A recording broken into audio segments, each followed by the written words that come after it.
चंपकवन नाम के राज्य में एक बड़े ही मजेदार राजा रहते थे। राजा भोला राम। नाम के अनुसार वे थोड़े भोले भी थे।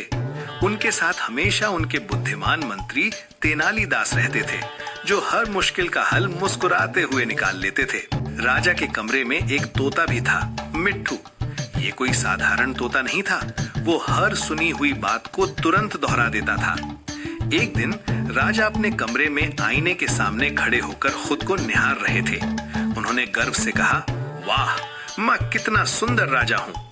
तभी कमरे में अचानक आवाज गूंजी, झूठ झूठ झूठ। राजा चौंक गए। उन्होंने इधर उधर देखा और गुस्से में बोले, ये किसने कहा? तभी मंत्री मुस्कुराते हुए बोले, महाराज, ये तो आपका प्यारा मिट्ठू है। राजा को बहुत बुरा लगा। उन्होंने कहा, इस तोते की इतनी हिम्मत, इसे सजा दी जाएगी। मंत्री तेनालीदास समझ गए कि बेचारा तोता तो सिर्फ वही बोलता है जो सुनता है।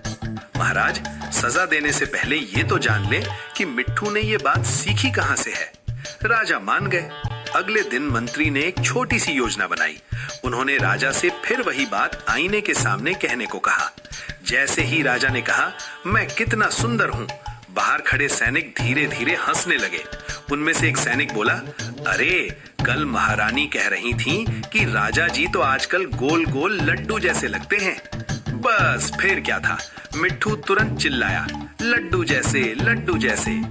ये सुनकर राजा पहले तो थोड़ा शर्मिंदा हुए, उनका चेहरा लाल हो गया, लेकिन अगले ही पल वे खुद ही जोर से हंस पड़े। उन्हें समझ आ गया कि मिट्ठू ने कुछ गलत नहीं कहा था, वो तो बस दूसरों की बात दोहरा रहा था। मंत्री तेनालीदास ने विनम्रता से कहा, महाराज, कभी कभी सच सुनकर गुस्सा नहीं, मुस्कुरा देना चाहिए। राजा ने मिट्ठू को प्यार से दाना खिलाया और बोले, आज से तुम हमारे सच्चे मित्र हो। मिट्ठू खुशी खुशी बोला, सच्चे मित्र, सच्चे मित्र। उस दिन के बाद राजा ने खुद पर हंसना सीख लिया और महल में हमेशा हंसी और खुशी का माहौल रहने लगा।